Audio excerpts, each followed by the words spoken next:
Hey, what's going on, everybody? This is your new best friend, Efren Tinoco from North Memphis, coming at you once again from Overton Park in Midtown Memphis. Overton. This is one of our several large, very illustrious and wonderful, well-appointed parks. Um, Overton Park was named after John Overton. I got to see what he did special, but he was one of the three founders of a real estate development, which was incorporated as the city of Memphis. It was John Overton and notably Andrew Jackson and Marcus Winchester. Uh, so that's why, of course, you would see a lot of things in Memphis named after these three guys, because they basically started the project to establish a flood-free port, river port, high above the river bank on the bluff.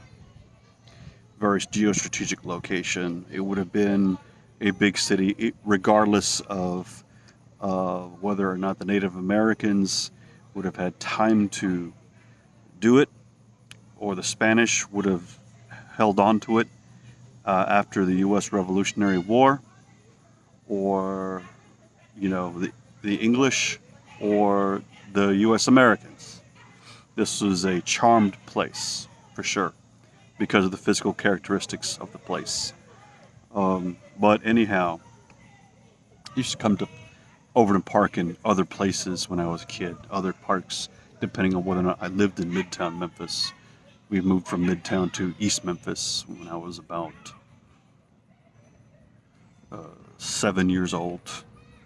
So this is the place of my early childhood. And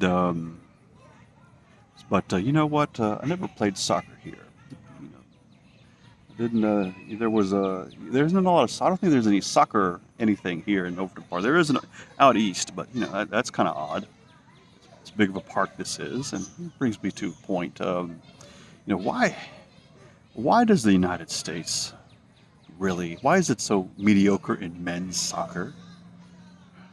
Well, at the level of support that men's and women's soccer enjoy in the United States, women's soccer becomes the number one juggernaut of the world because of its level of support relative to other women's athletic programs around the world. In other words, the bar is really low around the world, but of course the men's bar is very high. I mean, you have, some of those most valuable sports franchises and some of the most well-paid players of any sport around the world. Contracts that pay tens of millions of dollars a year for the best players of soccer.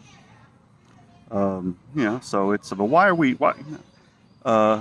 could we never get over the hump after 2002 when we got to the round of 8 against Germany and gave them pretty good, but we faltered. There's an answer within the answer about that, I believe. First of all, in the United States, our professional soccer, the MLS, and in the lower division, the USL, which Memphis 901 FC has, is it's fixed. Nashville has this new club in the MLS, which used to have one in the USL. I mean, that's just the direction that the international sports community is going. Favoring Nashville over Memphis recently. But anyway, if you're USL, you are in USL until they decide to put an MSL program because of economics, and you will have an MLS program, the top division. Memphis cannot play its way into the major top league, even though it wins it 4 years in a row, for example. If you are an MLS franchise, let's say, not Portland because they're very good, but let's say, I don't know, Dallas. you lose, you have very sad seasons 4 years in a row, you don't get relegated down to USL. And what that would do basically is that would join owners, front office people, and players together. They join their fate in succeeding together or falling together. They would learn how to be good owners, and they don't face the consequences of their own actions. So they will get that money because of the TV money. The owners who put that investment in the team will not have will not run the financial risk of having their investment degraded, and neither would the entrepreneurial owners of an USL team be rewarded necessarily for running an excellent program to the level that the MLS franchises do. So anyway, in places like Mexico, places like Argentina, places like notably Spain and Great Britain, the UK, where we have the Premier League, Italy. These folks have these are leagues that are par excellence for sure.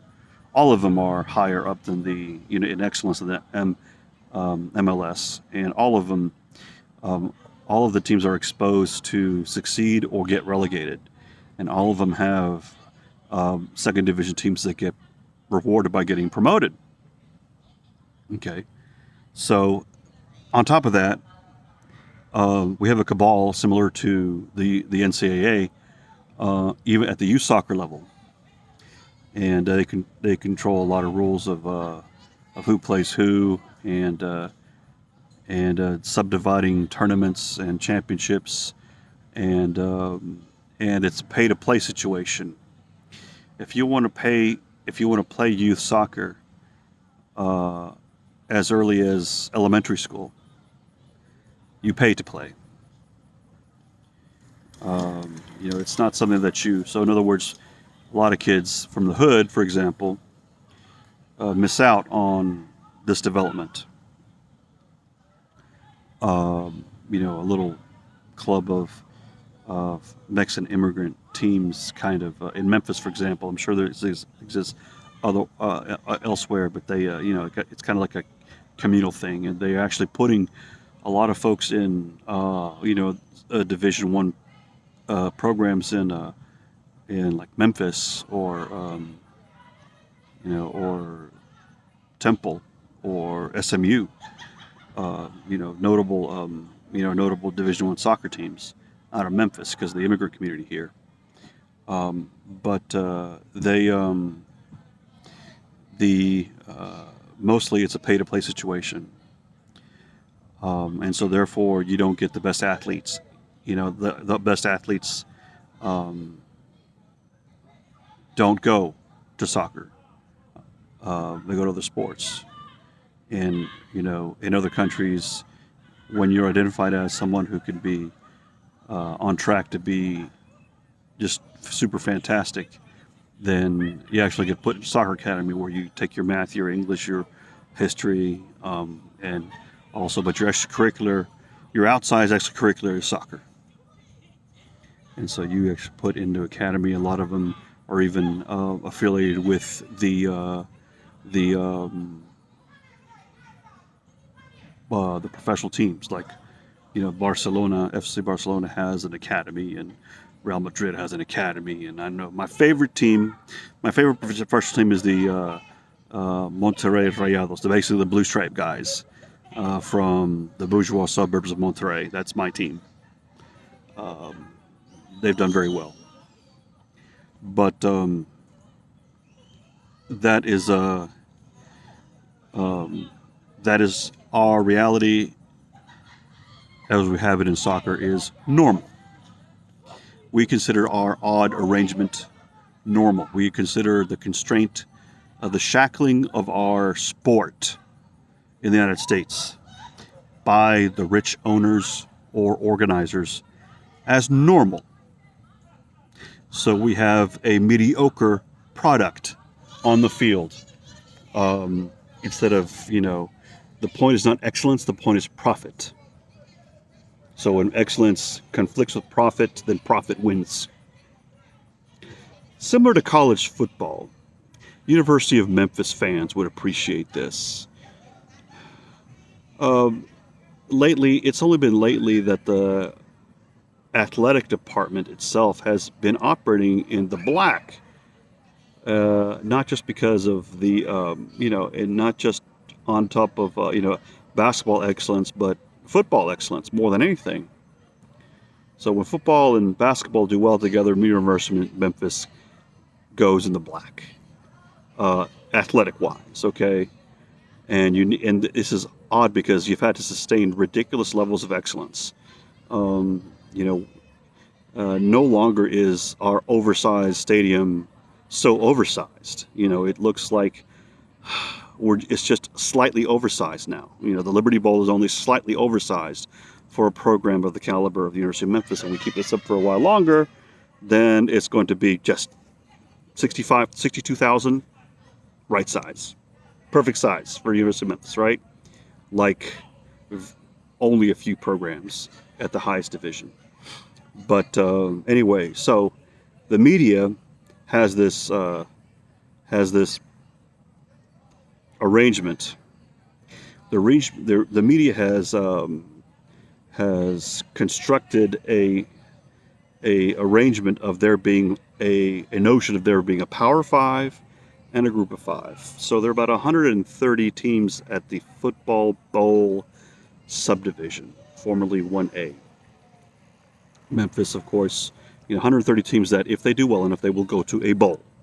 They will go. That's not compete in a playoff except for 4, but they will go to a bowl, and the bowls will make money off of it, and the broadcasters will make money off of them. So you have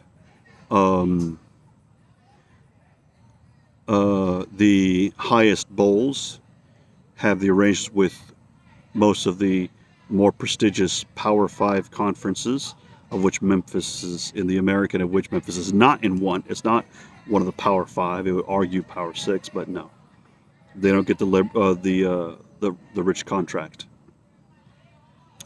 So even though Memphis and other Group of 5 schools or independents outside of Notre Dame have the same amount of authorized campus visits, scholarship limits, and home visit limits, and limits on when you can practice and how many practices you can have.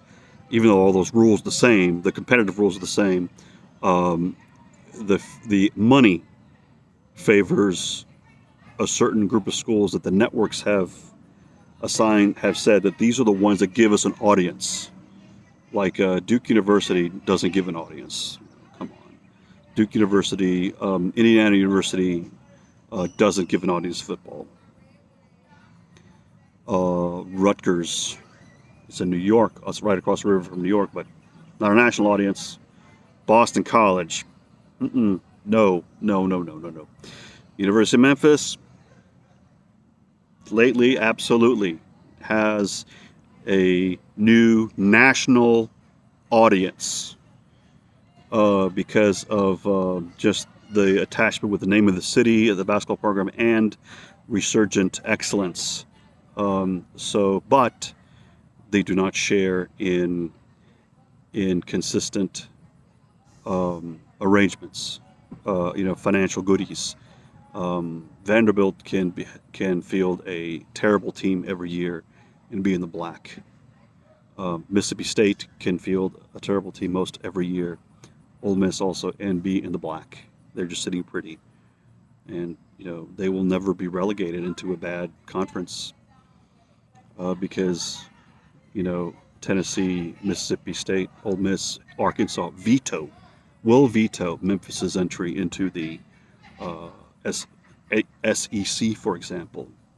And if the Big 12 were to let Memphis in, the SEC would say, "Oh, you want to let Memphis in and subdivide our fan base? Well, then we'll just take 2 more of your team, not just Arkansas and Texas A&M and Missouri. We'll take 2 more. Oklahoma and Texas. They'll be glad to join us, wouldn't they? Yeah, just go ahead and take Memphis." So it's got that kind of thing is going on, and so Um, and you know, even though Mississippi State's coach can proclaim that he supports Donald Trump and piss off all of his black players, basically, and have a terrible recruiting class because of it. Memphis gets 33, has a 33rd best class, so better than half, at least, of the Power Five conference, in the middle of the Power Five conference. So, no, no, they don't get that money. They don't get. They got to go back to the Cotton Bowl again, or whatever it is. Oh well, but we accept that as normal, like we accept the whatever of soccer as normal. Our really odd thing with soccer as normal. We have on the in the professional ranks of the big sports, a lot of weird stuff going on too. The NFL has resisted change. Notably when I saw the movie Concussion. Oh, they came on that doctor so hard. Did everything except maybe try to get him deported. A dude who was talking about chronic, CTE, chronic traumatic encephalopathy. Junior Seau and Mike Webster and Dave Dewars and all those guys who basically died at their own hands because they just couldn't stand their own brain because it being jostled around freely inside their own head. They resisted that. They resisted reforms, but now we have targeting, or targeting as a rule. So that helps a little bit, I suppose. But for example, ain't no way my 4-year-old nephew is going to be at football because my brother's a doctor. He knows all about that now. And they put up the NFL puts up. They make a deal with the devil, kind of.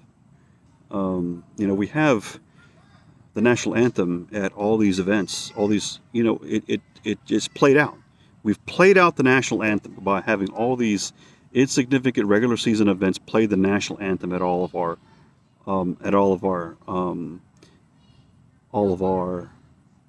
events. But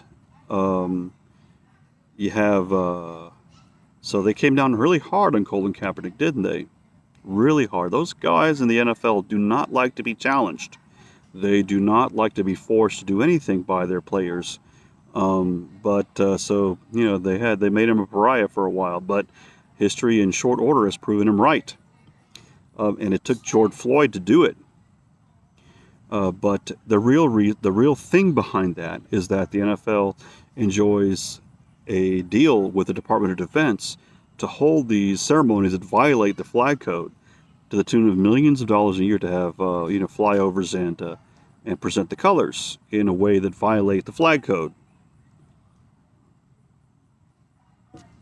Not patriotism. It's don't be fooled. It ain't about the flag. It's about the flag to you because they fooled you. They have fooled you into thinking about it. But we see it as normal to see this commercialization of our patriotism and jingoism. That is, to build up our military, or our pro-military. No, it's not jingoism. It's pro-military. Yeah, our pro-military sentiment. Get people to join. Glorify the service people, even though you don't take care of them once they come back broken. Even though you don't give them a reorientation for a few months at a domestic base before you let them back out into society like you did after World War II.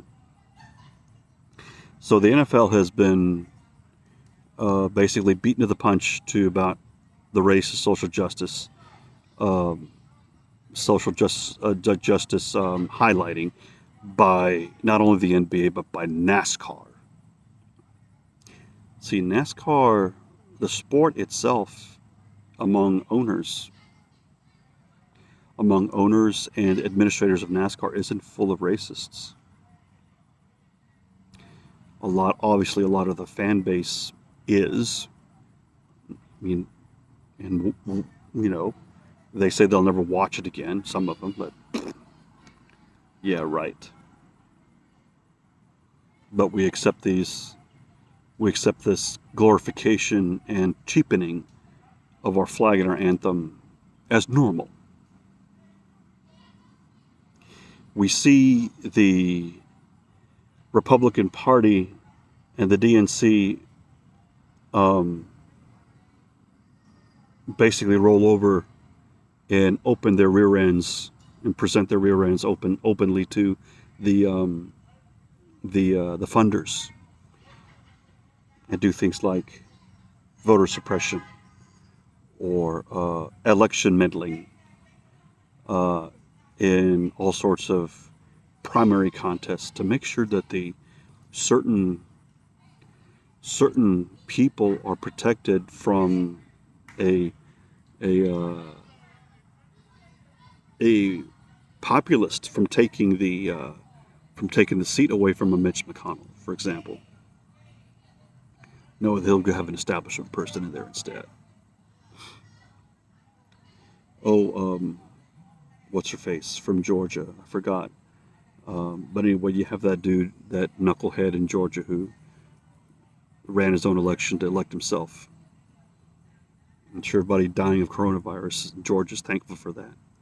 Oh, Stacey Abrams was her name, and I forget the name of the governor of Georgia now. But you know, think about it. There's 200 or so bills passed by the lower house sitting on Mitch McConnell's desk that he does nothing with. They only respond to the needs of the top funders. We're selling away our post office. We're selling away our public lands for private development.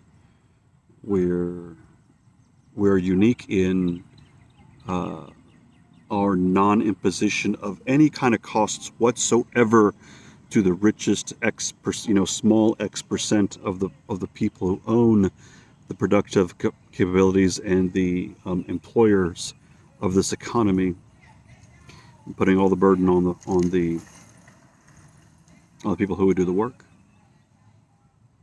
And by not shutting down the economy completely for a few weeks, which would have saved everybody a whole hell of money compared to what we have now, that short-term thinking has got us to be the epicenter of the outbreak. Us and Brazil, we're basically blood brothers, blood in more than one sense. Us and Brazil, basically. The exceptional non-Spanish speaking giants in the New World, and now the leaders of fascism. That's another. Okay, whether or not you believe that, the DNC and the RNC pushes themselves to be the whores of the political system, and we accept that as normal. We accept our two-party system as normal.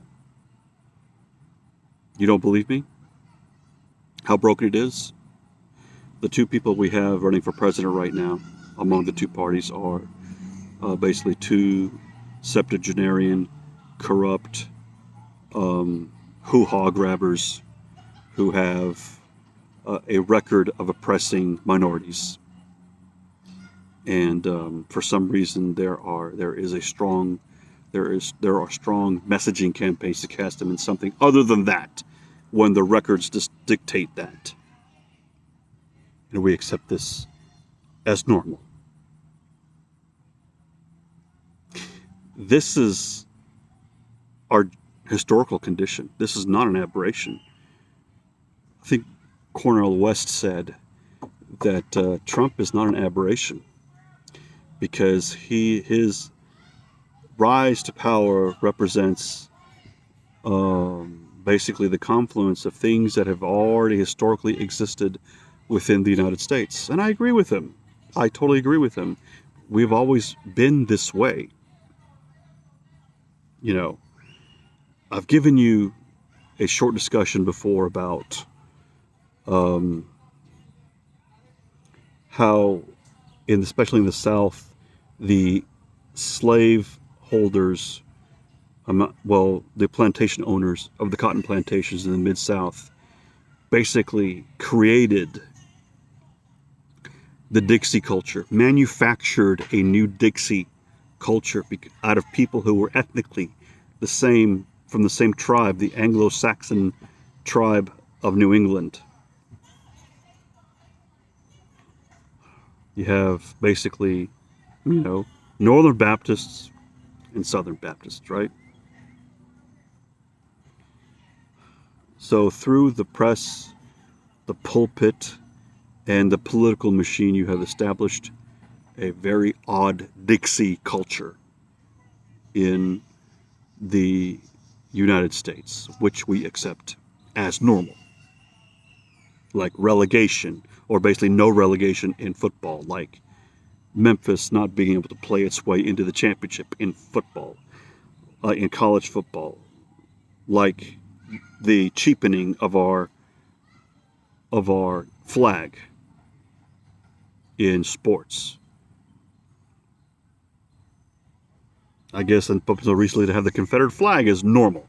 That's normal, right? No, it's not normal. It's not normal. It should never have been normal, even in the Jim Crow era. That flag is an echo of Jim Crow. It's not the flag that predominated during the war. That's historical revisionism.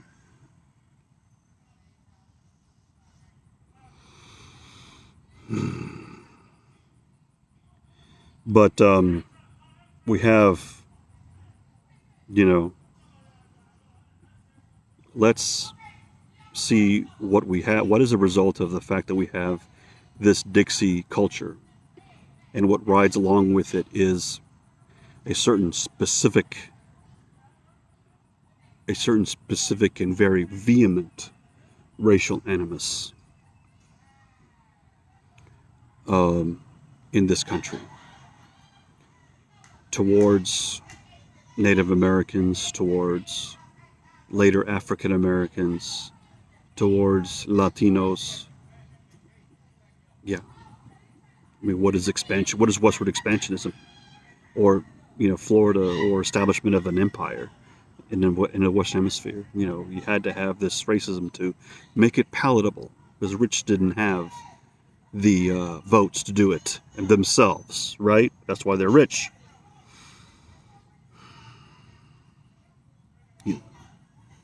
Let's not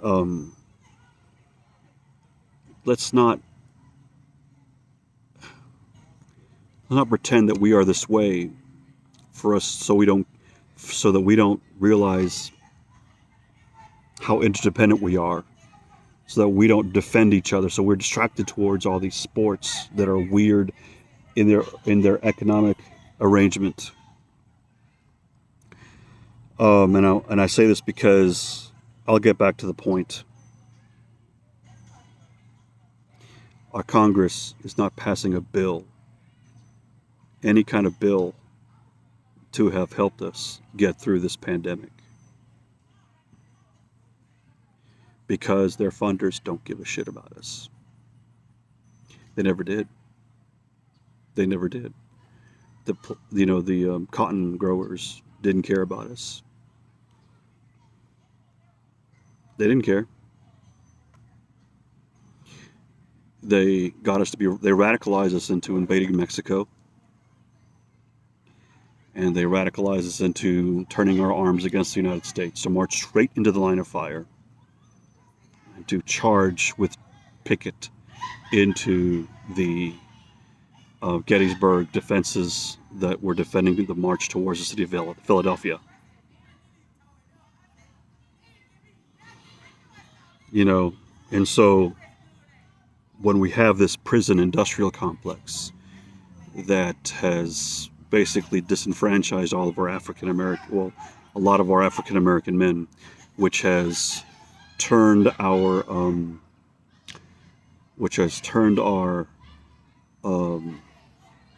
ports of entry into first refugee camps, and then the concentration camps, and then possibly to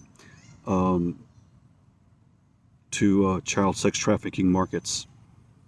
We don't know that. I don't know, but it's very suspicious. Um, do we accept this as normal? Do we accept all these fights abroad for lithium and for petroleum as normal? Even bananas. You know, we fight for bananas. Of course, we're going to fight for oil and lithium. Have our people come back and have them be homeless and broken. We accept that as normal. Do we accept that it's normal that our police come down at us for protesting against them? They counter-protest against us with rubber bullets, designed to be shot into the ground to rebound up back to us. But no, they shoot them directly into our face and bust our eyes open and bruise our brains. I guess right now enough of us are not accepting as normal, but it's been normal for a while. They don't give a shit about us. This is why there isn't a CEO revolt to Donald Trump. Says we cannot have this, and it will not happen until we decide that we're going to stand up even more numbers for each other. You know, what did it take for insulin to be brought down to $35 a vial in different places? I think it was sold for several hundred, right? Was that normal? Oh, but it's going to be the market. The market is these people who would have us die paying our bills. We have an oligopolistic arrangement in this country. It's not even capitalist. It's end stage capitalist. Clean water. Do they care that aren't the companies that depend on their citizens in Flint, Michigan, get clean water, or whatever, Mississippi? What's it going to take? Is it going to take for us to lose our aquifer when Carrier Corporation starts pumping its wastewater directly into our underground reservoir?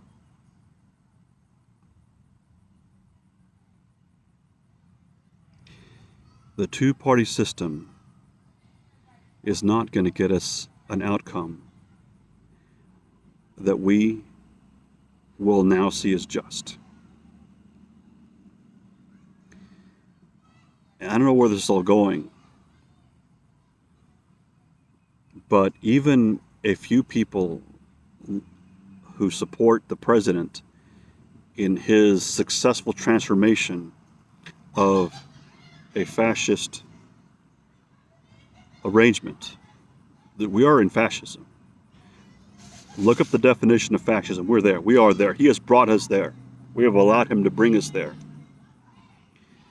So for some people, it is not just normal, but it's wonderful, because they see government as an agent for screwing with people they don't like. That's the only role that they want for government, so they've succeeded in dividing us for a while. That's not a recipe for electoral victory, but we have to be careful and be vigilant, because the electoral system itself may also be undermined if the outcomes of an electoral system, well, actually, it might be done away with altogether, like an election be canceled. Watch out for a state of emergency cancellation of our election. Be careful. And some people will cheer that on. Hopefully, we don't see that as normal. When we establish normalcy in our politics, we have to establish normalcy in our view of each other, in our hearts, in what we have in our mind and how we go about our day and what we deem as important. A lot of what we do as a ritual in this country with respect to sports, with respect to religion, with respect to what we allow to happen in society, with justice issues, are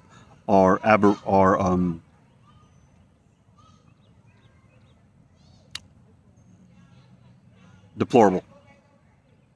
That's the word. But we accept them as normal. We accept deplorable atrocities as normal. And until we see each other, if you're a religious man like I am on a level, until we see people as endowed by their creator, as dignified of these inalienable rights, or until we see, or if you're a patriot, or also you're also a patriot, until you see that the blessings of our system, the agencies of our and the agencies of our government, and the principles on which we are founded are applicable to all of us because of our basic common human dignity, we're going to have to keep working to change the culture towards that direction, because we need to establish a new normal. It doesn't matter what the rich, super rich of this country say or what stake they have in it. We have to overcome the barriers that they have put up until this time. Thank you.